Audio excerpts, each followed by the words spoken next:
Possiamo sicuramente stimare nell'ordine di in milioni di euro per quanto riguarda la perdita diretta delle aziende agricole in termini sia di raccolti, oltre che di patrimonio zootecnico, ma rischiano di diventare decine di milioni di euro o addirittura centinaia se mettiamo insieme anche ad esempio i ripristini dovuti ai danni da ad esempio sui fossati, sulle rive, su tutto quello che è la rete di carattere idraulica del nostro territorio e che quindi necessita di manutenzione straordinaria.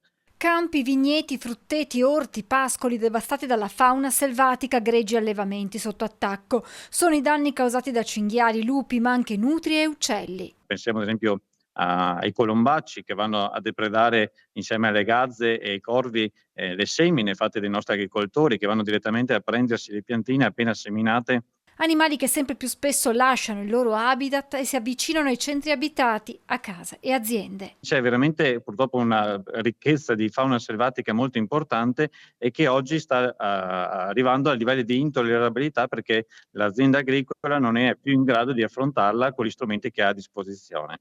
Imprenditori agricoli che, ostacolati dai costi e dalla burocrazia, non sempre riescono a mettere in atto quelle misure necessarie a proteggere la propria azienda dagli animali selvatici. Gli strumenti ci sono, mancano però delle risorse finanziarie adeguate, mancano anche dei limiti, o meglio ci sono troppi limiti di carattere burocratico che inducono le aziende alle volte ad abbandonare, la possibilità di contrastare la fauna selvatica. È questo quadro che ha spinto Coldiretti ad organizzare una manifestazione di fronte alla direzione ambiente della Regione Veneto. Parleremo soprattutto di un'implementazione del cosiddetto PRIO, che riguarda gli interventi urgenti, ma che è limitato soltanto agli ungulati, in particolare al cinghiale, ma chiederemo anche la possibilità di avere nuove risorse e nuove modalità di applicazione sia per il cinghiale, ma anche per le nutrie e le altre specie. Accanto a questo, Coldiretti chiederà il riconoscimento di indennizi per le attività danneggiate dagli animali selvatici. È fondamentale anche per preservare un patrimonio che altrimenti rischiamo di perdere.